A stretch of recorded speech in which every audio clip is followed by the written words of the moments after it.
Hey everybody, I want to welcome you guys to my first episode of 5-Minute Read Aloud Fridays. This is going to be so exciting because what we have an opportunity to do is go through different books and hear snippets. And if you like what you hear, maybe we can pick it up next week. But we're only doing 5 minutes, okay? The first book that we're going to read is called, drumroll please, The Neverending Story by MrEintheD. We're going to start with the prologue. This is before we even get to chapter 1, but it sets the tone of what the book is what's going to happen in the book and what the book is about. Okay? So I'm getting ready to set my timer, but before we do, everybody, put your hands up, grab in your ear, get your thinking caps, put it on. Everybody sit still, listening ears on. Let's get ready to go. I'm setting my timer now for 5 minutes of The Neverending Story.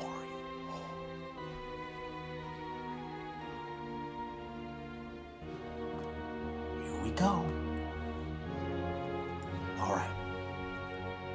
The inscription could be seen on the glass door of a small shop, but naturally, this was the only way it looked if you were on the inside of the dimly lit shop, looking out at the street through the plate glass door. Outside, it was a gray, cold, rainy November morning. The rain ran down the glass and over the ornate letters. Through the glass, there was nothing to be seen but rain-splotched wall across the street.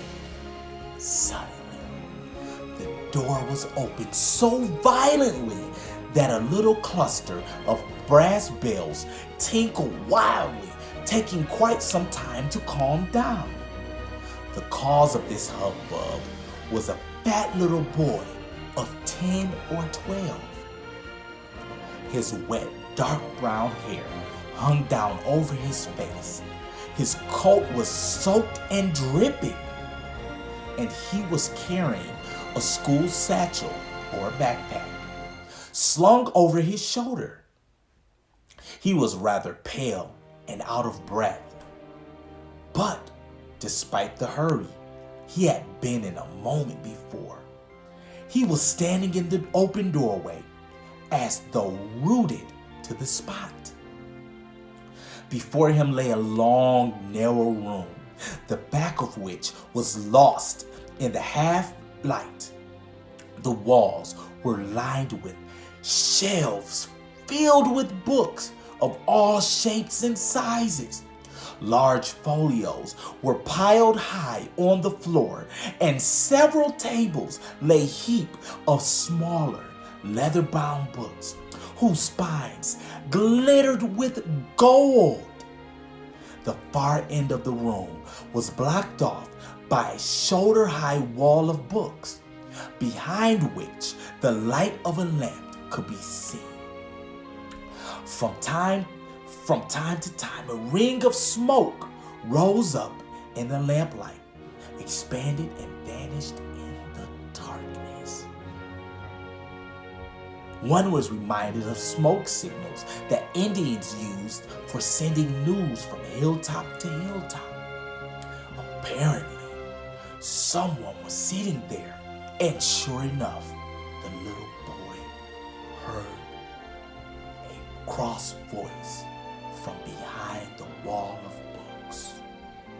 Do your wandering inside or outside, but shut the door, there's a draft. The boy obeyed and quietly shut the door. Then he approached the wall of books and looked cautiously around the corner. There, in a high-worn, leather-winged chair, sat a short, stout man in a rumpled black suit that looked frayed and somehow dusty. His paunch was held in by a vest with flower design. He was bald, except for the outcropping of white hair over his ears. His red face suggested a vicious bulldog. A gold-rimmed pince nez was perched on his bulbous nose. He was smoking a curved pipe, which dangled from one side of his mouth and pulled his whole cheek out of shape. On his lap, he held a book, which he had evidently been reading, for in closing it, he left the thick forefinger of his left hand between the leaves as a kind of bookmark. With his right hand, he now removed his spectacles and examined the little fat boy who stood there dripping. After a while, the man narrowed his eyes, which made him look even more vicious than ever, and muttered, "Goodness gracious." Then he opened his book and went on reading. The little boy didn't know quite what to do, so he just stood there, gaping. Finally, the man closed his book, as before, with his finger between the pages and growled, "Listen, my boy, I can't abide children. I know it's the style nowadays, but to make a terrible fuss over you, but I don't go for it." That's our time. Oh, man. If you want to keep going with the never-ending story, in the comments, say, "Keep going," with a thumbs up emoji. This is my time for 5-minute Read Aloud Fridays. Once again, I was reading The Neverending Story by MrEintheD. Wow, what a great time. See you guys next week.